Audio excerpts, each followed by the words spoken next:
Dans les cuisines de ce restaurant d'Ixelles se niche une curiosité, tout droit sortie de l'imagination fertile de ces deux jeunes chefs italiens.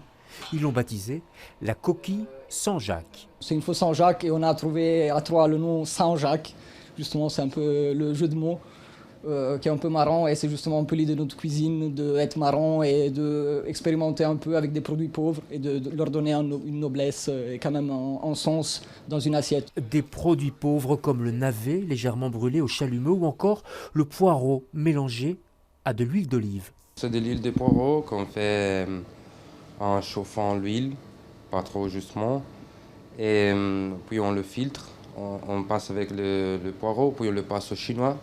Ce qu'il sort, c'est cette huile bien aromatique qui nous aide à donner une rondeur au plat et le compléter dans son goût.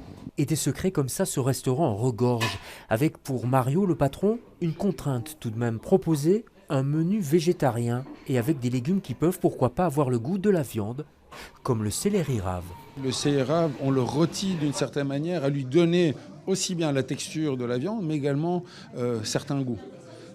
Pas mal de personnes travaillent aussi la betterave, chose qu'on a fait en tartare également dans notre menu de Nouvel An, où on retrouve la texture aussi bien de la viande dans de la betterave, mais également un champignon qui est Black Pearl, le champignon Black Pearl qui est cultivé dans les caves de Kuregem, qui retrouve la texture d'une huître.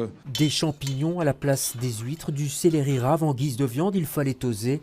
Et visiblement ça plaît, même aux clients non végétariens. Délicieux. Oui, c'était vraiment un délice. Vous allez peut-être vous mettre aux végétariens maintenant ? Clairement, je suis en train de réduire, oui. À quelques heures du Nouvel An, les restaurants végétariens se préparent pour les fêtes, comme tous les autres, sauf qu'ici, deux menus sont proposés avec ou sans viande. Et dans les réservations, c'est le végétarien qui l'emporte. Car le Nouvel An, pour beaucoup, c'est aussi le temps et l'envie de goûter autre chose.